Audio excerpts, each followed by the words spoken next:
Man, God is so unfair. I never asked to participate in his great experiment called creation. What gives him the right to sit up there and judge me for not participating and obeying all of his little commands? Anyone else wrestle with that question? The answer is not very easy, and the short answer is not a very satisfying one. But it's that I'm not God. For us to press into this question, we're going to have to make some compromises in the way that we think. We're going to have to step back for a second. Just for sake of argument, let's assume that the Bible is correct when it explains God's characteristics and his qualities, who he is. And one of his foremost, most potent qualities is that he's good. This is one of the first things we see about God is his goodness. And if that is one of his characteristics and his qualities, there's a couple of things that we can infer. First is he only does things that are good. Not that he has to or he's obligated to, but that's just his nature. That's the way he rolls. And the second thing is he will always do everything that is good to do. We see this in the very beginning, Genesis 1, creation, when he created light, heavens, moon, stars, the earth, water, plants, animals. Each day he said, these are some good things that we made. But then on the sixth day, there's something different about people. He says, this was a really good creation.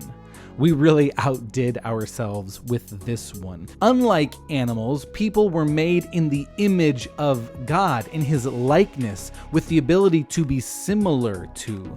They aren't God, we're not God, but yet we have the capacity to operate in some of God's characteristics, one of them being his goodness. And when God made people, he said, you know what? Why don't you guys just go buck wild, have a heyday, do whatever the hell you want, enjoy creation, enjoy all the pleasures and the satisfaction, enjoy all the adventures that you can. Whatever you can think of, whatever you want to do, have a ball. There's just one thing I'm going to ask you not to do. See that tree over there? Don't eat that fruit. You see, for us to be able to have the capacity to do good things on God's level, we also have to have the option to do things in complete opposition to his goodness. And that is the greatest good that we can possibly have available to us. There's nothing evil, bad about the tree or the fruit in it of itself, but it's the action of saying, I'm going to choose for myself my own destiny. And that's actually what Adam and Eve did in the story in Genesis. They were convinced God was hiding something from them. God was keeping something from them. They should be able to make their own destiny. I want to have the kind of power that God has to decide what is good for me. So I'm going to decide.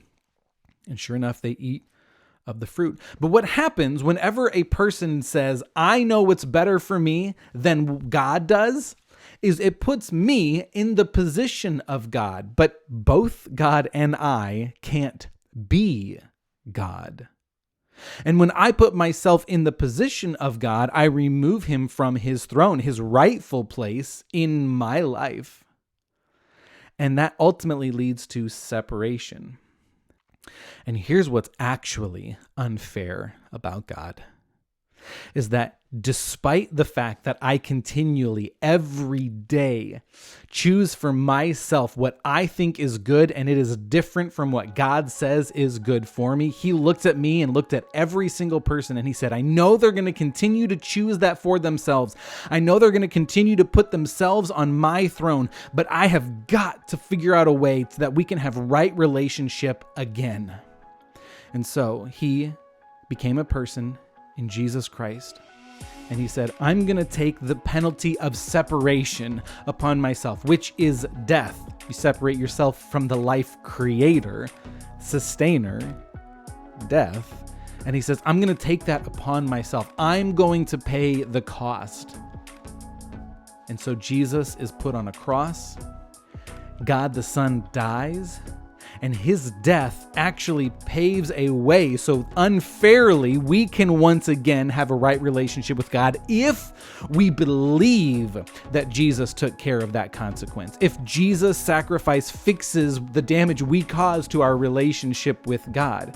It's not that God is unfair to say, hey, you owe me an explanation for your behavior. It's actually a gift of him inviting us to recognize I need him to fix the damage that I've caused.